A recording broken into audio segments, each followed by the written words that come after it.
क्या लिखूँ यहाँ पे, फर्स्ट में मैंने कार लिख दिया, ठीक है, कार मैंने लिखा, ये चीज़ मैंने लिखी, ठीक है। उसके बाद मैंने यहाँ पे फिर लिखा जी, अब मुझे देखो कार लिखनी है, साथ में कार का जो है ना मॉडल देना है, ठीक है। तो मैं कैसे दूंगा, मैं एग्जांपल तो दे रहा हूँ, आप उसको छोड़ दें, अब ये समझें, इसमें कुछ चीज़ मैंने दी तो होगी ऐसे करके,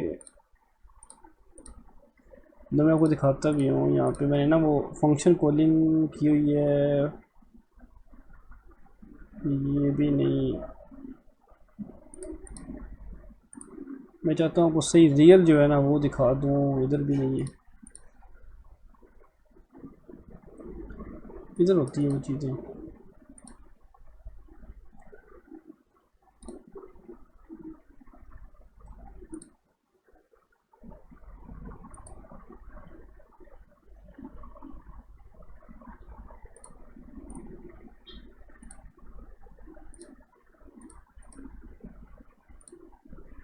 यहाँ पे भी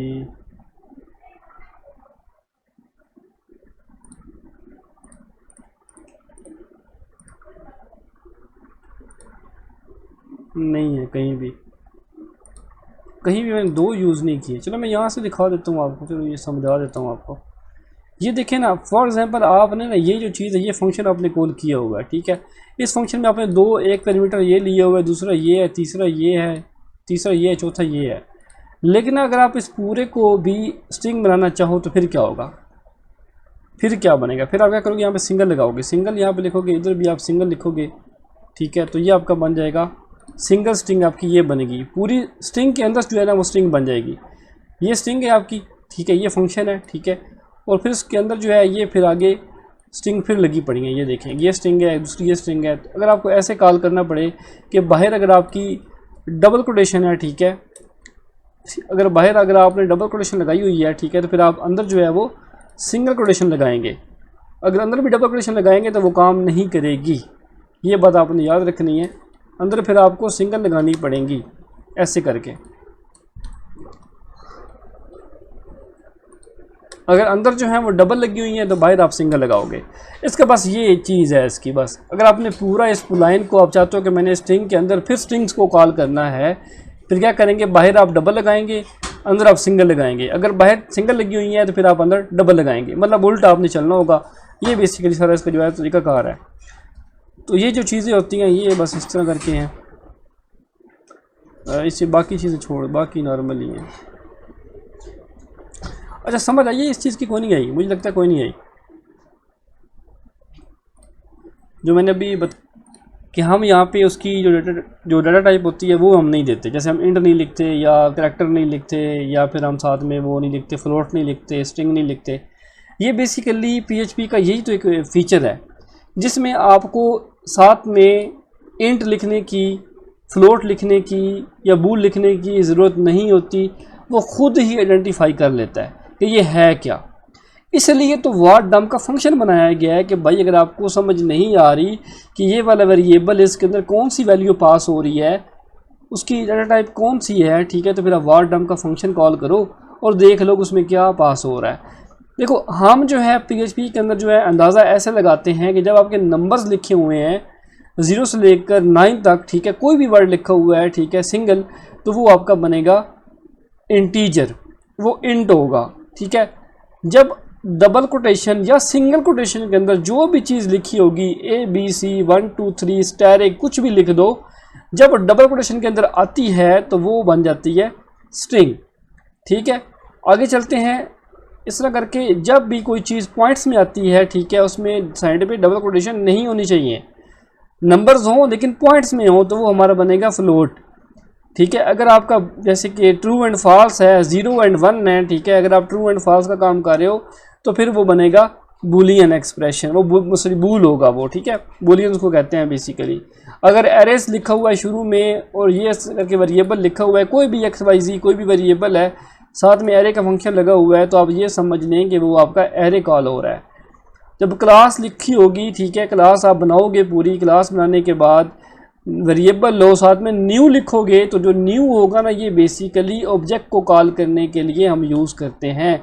तो हमारा जो ऑब्जेक्ट है वो कार है, कार की क्लास कॉल हो रही है यहाँ पे, और कार के अंदर दो बेसिकली वेरिएबल्स हैं, कलर और मॉडल। हम चाहते हैं कि हम बस यहाँ पे जो भी चीज़ लिखें वो खुद डाटाबेस में ऐड हो जाए। तो हम यहाँ पे इस कार को, ये जो हमारा ऑब्जेक्ट है, न्यू जो है ना, बेसिकली ऑब्जेक्ट को कॉल करने के लिए जो वर्ड है ये वाला यूज़ होता है। ठीक है, ये फंक्शन समझ लो, जो भी समझ लो, ये PHP में ने हमें बनाया दिया हुआ है, हमने इसको यूज़ करना है। तो कार जो है ना बेसिकली यहाँ पे आके हमारा ऑब्जेक्ट बनता है। इसके अंदर जो है ना ये दो वेरिएबल हैं, इनको हम यहाँ पे कॉल करें। सिंपल, आपके PHP में जो भी ये न्यू वर्ड यूज़ हुआ होगा उसके आगे ये लाजमी लिखा होगा, जो भी उसका ऑब्जेक्ट होगा वो लाजमी लिखा होगा। उसमें फिर पैरामीटर होंगे, कितने हैं, 2 हैं 3 हैं, जो भी हैं तो वो होंगे। ये भी बनती है डाटा टाइप। ठीक है, दिस का मतलब क्या बनता है कि भाई आपकी जो वैल्यू आएगी ना, ठीक है, ये यहाँ पे जो वैल्यू, देखो मैंने पहले बताया था कि यहाँ पे इज इक्वल का मतलब होता है कि इसकी जो वैल्यू है उठा के इसमें डाल दो, इसकी जो वैल्यू है इसमें डाल दो। तो दिस का मतलब ये होता है कि इसके अंदर ये वाली वैल्यू आनी चाहिए। ये भी मतलब एक वेरिएबल ही है, आप इसको ये भी कह सकते हो। ठीक है, पॉइंट कर रहा है कि भाई जो वैल्यू यहाँ पे फंक्शन में आएगी, कलर की वैल्यू जो भी होगी वो इसमें आके स्टोर होगी, और मॉडल की जो वैल्यू आएगी वो इसमें आके स्टोर होगी। ठीक है, तो यहाँ पे देखा जाए तो यहाँ पे हमने जब इस फंक्शन को हमने कॉल किया है, यहाँ पे जो कीवर्ड लिखा हुआ है वो ये वाला लिखा हुआ है। यही सेम जो है मॉडल जहाँ पे ये दिया हुआ है। ठीक है, तो हम रिटर्न क्या करते हैं कि माई कार इज़ अ, यहाँ पे क्या है जी, रेड है, रेड यहाँ पे आके स्टोर होता है। वो ये जो है ना मॉडल यहाँ पे आके स्टोर होता है, और ये जो पूरी लाइन है ये कॉल हो जाती है। ठीक है, ये पूरा जो है इसको हम कहते हैं ऑब्जेक्ट जो है, इसकी डाटा टाइप होती है। फिर हमारी नल है, वो सिंपल नल है। अगर आप जीरो तो ऑब्वियसली करोगे तो वो बन जाएगा इंटीजर। तो अगर आपने नल करना है फिर आप क्या करोगे, फिर आप नल यूज़ करोगे। ये जो वर्ड है नल, आप ये यूज़ करेंगे, ये आइडेंटिफाई करेगा कि भाई आपकी जो डाटा टाइप है वो नल है। ज़ीरो करोगे तो वो आपका या तो ट्रू एंड फॉल्स में चला जाएगा, या तो फिर आपका इंटीजर में चला जाएगा। ठीक है, तो ये इसको ख़त्म करने के लिए फिर नल जो है वो हम यूज़ करते हैं। ठीक है, जिससे हमें अंदाज़ा होता है कि भाई ये नल है।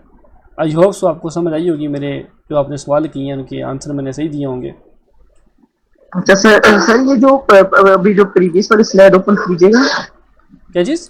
ये जो अभी जहाँ पर जिसका फंक्शन लिखा हुआ ना, ये देखते ना, जहाँ पर लिखा हुआ ना पब्लिक फंक्शन मैसेज, उसके नीचे लिखा हुआ है रिटर्न माई कार इज, आगे अपना वो डबल कोटेशन है, इसके हाँ दरम्यान में डॉट यूज हुआ है। ये हाँ, इस डॉट का क्या मोटिव होता है?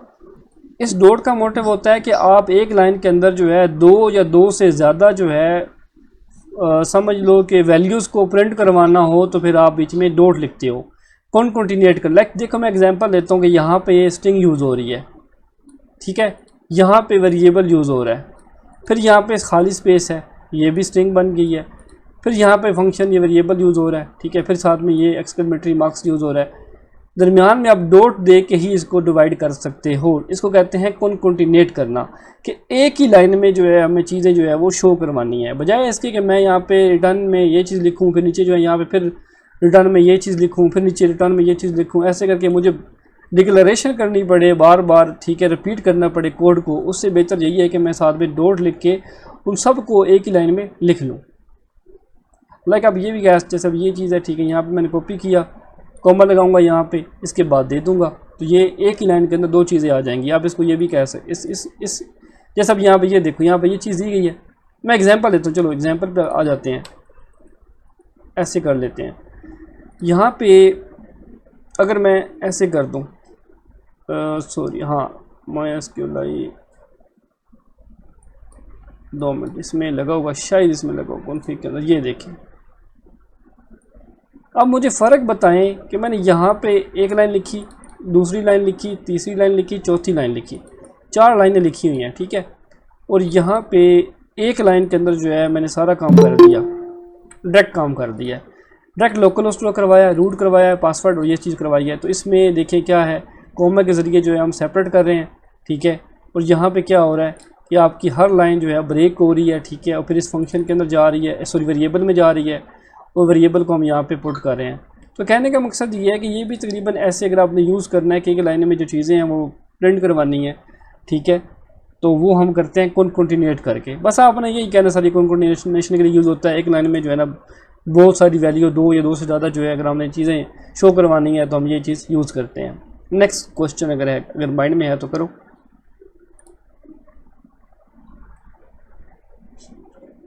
अरे अब्दुल्ला, कुछ चीज़ें मुश्किल लग रही हैं, क्या बनेगा अब्दुल्ला?